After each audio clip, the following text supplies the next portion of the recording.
Shalom, kita akan mendalami firman Tuhan yang diambil dari Renungan Harian GKI Anugerah Jumat 17 Juli 2020. New Normal, New Order, and New Species. Adaptasi dan mau berubah. Bacaan Alkitab diambil dari Keluaran 18 ayat 13 sampai 27. Ayat masnya berbunyi, Musa mendengarkan perkataan mertuanya itu dan dilakukannya segala yang dikatakannya. Keluaran 18 ayat 24. Musa mengalami berbagai fase perubahan besar di dalam kehidupannya. 40 tahun pertama, Musa menjadi seorang anak budak yang diadopsi menjadi anggota dalam keluarga kerajaan di Mesir. 40 tahun kedua, Musa berubah menjadi seorang gembala di padang gurun dan seorang kepala keluarga dengan 2 putra.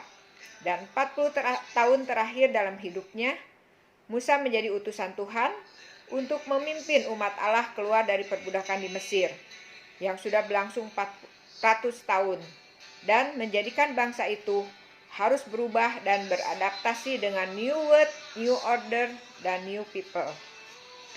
Umat Israel yang keluar dari Mesir berkisar 2 juta orang jumlahnya. Mereka menjadi cikal bakal bangsa Israel yang kembali memiliki identitas dengan pembagian 12 suku dan tatanan hidup baru di bawah hukum Taurat yang Allah ukirkan langsung di loh batu di Bukit Sinai. Musa mengalami kelelahan dan kewalahan memimpin dan mengajar umatnya untuk hidup menurut tatanan baru dalam kehidupan sosial. Hukum Taurat yang diperintahkan dan dipercayakan Allah kepada Musa harus diaplikasikan dan dijalankan dalam kehidupan sosial bangsa Israel. Dalam pertemuan dengan Yitro, Musa menerima nasihat yang bijaksana dari ayah mertuanya. Musa harus mengubah gaya kepemimpinannya. Musa harus belajar mendelegasikan wewenang atau tanggung jawab kepada orang-orang yang bisa dipercaya.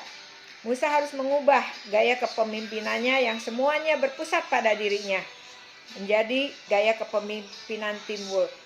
Musa mendengarkan dan melakukan perubahan dalam kepemimpinannya sesuai dengan nasihat ayah mertuanya. Hukum Taurat diajarkan dan diaplikasikan sebagai tatanan baru dalam kehidupan bangsa Israel. Dengan gaya kepemimpinan yang baru, akhirnya hukum Taurat bertahan berabad-abad hingga zaman sekarang. Kita bisa bayangkan, seandainya hanya Musa yang ahli dalam Taurat, dan hanya Musa yang bisa mengkaitkan hukum Taurat dengan persoalan praktis kehidupan sosial bangsa Israel. Hal ini akan terjadi setelah Musa meninggal, maka umat pun akan meninggalkan hukum Taurat. Gaya hidup pada masa pandemi COVID-19 mengalami perubahan tatanan baru. Dari cara belanja, bekerja, berbisnis, sekolah, ibadah, semua berubah. Semua makhluk hidup mempertahankan hidupnya dengan perubahan dan adaptasi, sesuai dengan lingkungan hidup, sesuai dengan teori evolusi Darwin. Yang mampu bertahan hidup adalah yang mampu berubah dan beradaptasi sesuai dengan tuntutan lingkungan hidup. Di era digital dan internet pada masa pandemi COVID-19 yang mengharuskan social distancing bagi manusia yang adalah makhluk sosial, terasa berat. Namun mari kita berubah dan beradaptasi dengan interaksi sosial lewat internet. Bagi kalangan usia lanjut, hal ini terasa berat, tetapi kemauan untuk berubah dan beradaptasi akan membuat kita mampu. Manusia yang memiliki akal budi lebih mudah berubah dan beradaptasi dibanding makhluk hidup lainnya. Jangan kalah oleh parasit corona, tetapi mari kita kalahkan parasit itu dengan berbagai kemampuan kita, termasuk kemajuan teknologi. Mari kita berubah dan beradaptasi dengan tuntutan lingkungan hidup, namun tidak mengorbankan nilai-nilai kebenaran dan kerajaan Allah yang bersifat kekal.